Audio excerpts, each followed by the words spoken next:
now we are getting to the most crucial and the important part of CSS, the selectors.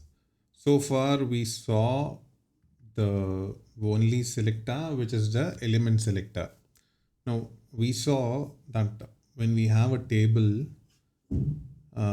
element in the style, and we whatever style we applied, that is applicable to the table, no matter how many table we have here. Now likewise for the paragraph and the H1. So we already saw this exercise. Now we'll see different types of selectors. Now these are not the only selectors. Now this is called the element selector, where you just mention if it is a table, paragraph, H1 or any other HTML elements. Now we'll see something else here.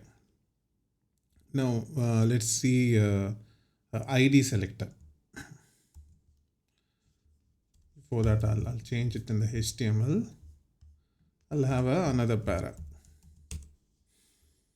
Now in this para, okay, let me just have it in the same para so as to avoid confusion.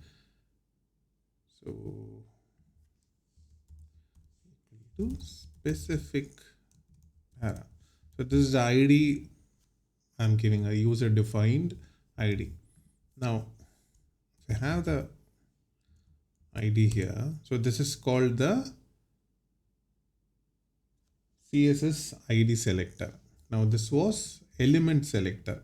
Now I'm going to say, I'm going to comment this one out. I'm going to say color is brown and text align is center.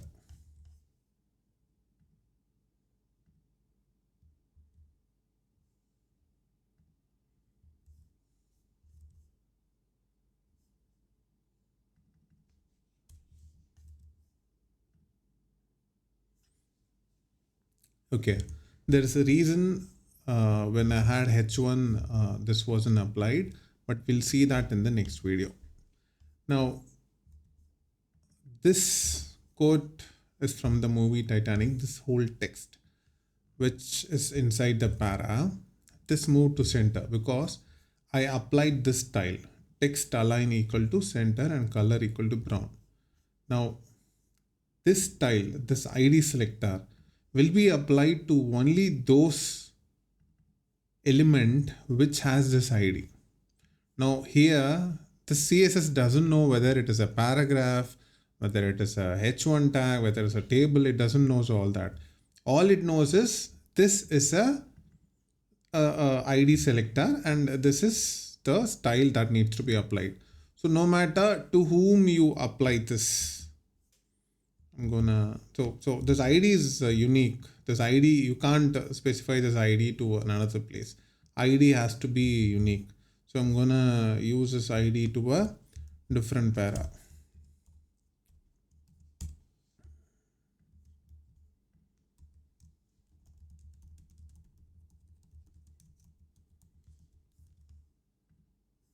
Now see, this doesn't get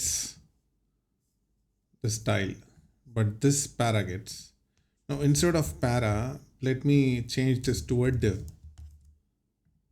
Still, if it, even though it is a div, the ID tag doesn't know that. Only the element selector knows that a table has to be applied to a table.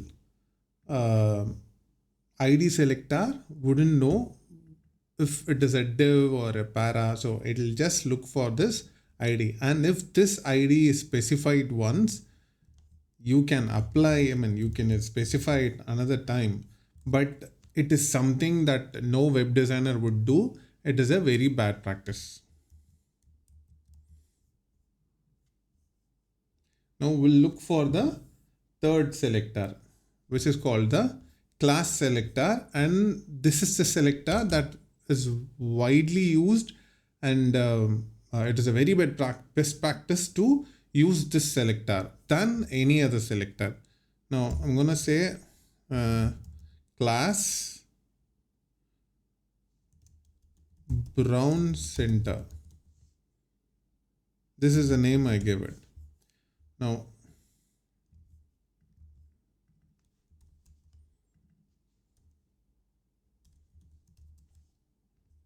okay, let me put this in red. Find the difference. Now, if you look at it, this para and this div, this para doesn't has any style, but this div has. Now, what I'm going to do is I'm going to apply this class to this para. Okay, class brown center. Now, look at this. So this is not like ID. I mean, in some terms, this is also like ID, and this is also not like ID. This is like ID when the class doesn't knows which element to apply to. I mean, it can be anything. I can apply the same to this div. So I have applied to this div. I can apply to table. I can apply it anywhere as long as the style matches to the element. When I say that, some elements, right now, like table layout might not be applicable for some element. So that style will not make sense if it is in the class or ID. Now, this class could be given to as many as you want. Like whichever element you give this. See, now table doesn't has, I mean, for table text align doesn't matters. We'll see that in detail. But then if you look at it, I have applied the same class for 3 elements. You can do that. Classes is used for maintenance purpose. Like it is actually the best way to organize, I would say, than maintenance. I mean, obviously it is a very good way of maintaining, but the organizing purpose, just think about it. Now the same class brown center, right? There is a selectors.html, but I might also have like 10 other HTML files where I could give the same thing. Now just think of it. You have a website. Now you have a para, you have a h1 tag, you have a div, all that. All that you might need a red color and the text style has to be right. You could obviously apply all that to these, all these separate elements. So that's how class really helps. So class is one way to organize the class and styling better. And so we have the next selector. This is a universal selector. I'm gonna comment all these.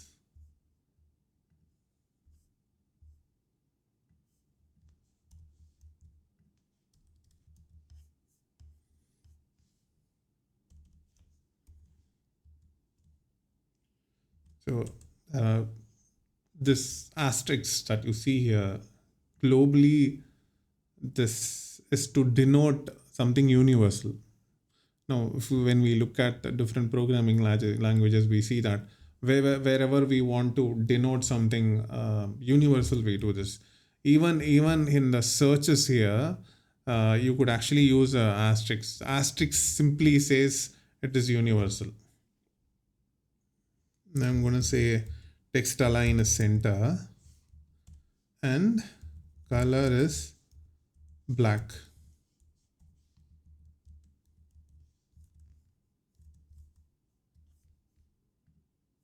See, universal selector, simply what it does is it applies everything. I mean, on every other element, the whole page, wherever the style.css is being included or being called for or being a part of the style.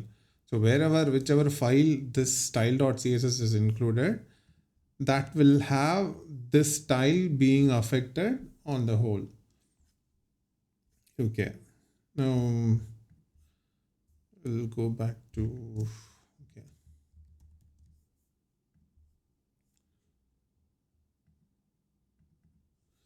Okay, so I simply deleted this.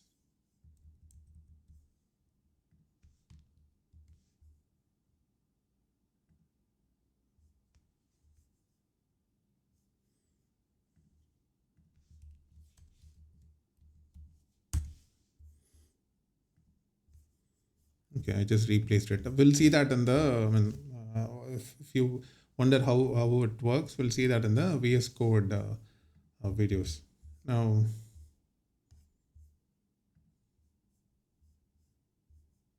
let's say you have a, let's say, okay, I'll just remove this.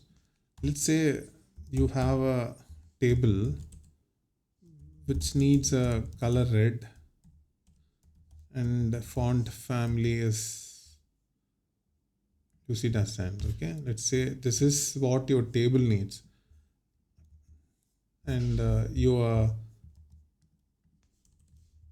paragraph also needs the same style, and the div also needs the same style. Obviously, I have removed all the IDs and the classes, so pretty much that's how the selectors work, right? The element again, I'll just pitch in the selectors.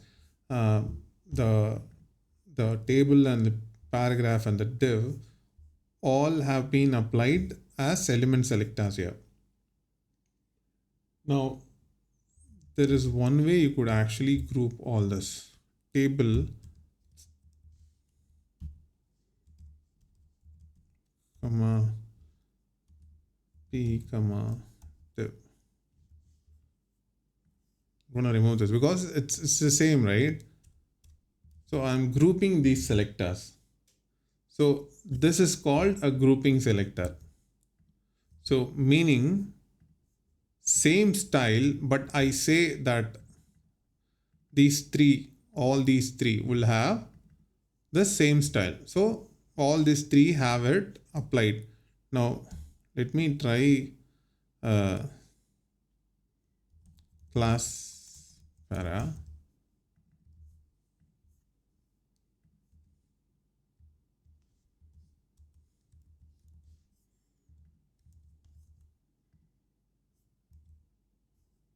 So did it work? It didn't work. Class equal to class para. This is a different para. It didn't work because we made a mistake. I removed the div. Okay, so the div also needs to get applied some style, right? I just removed the div from here. So that's why it lost the style. Now, if you look at this, the selectors can be grouped. Not just the element selector, class selectors, and ID selectors, they can be grouped. So again, we have element selectors, we have ID selectors, we have class selectors, and then we also have this universal selector, remember? And then finally the grouping selector.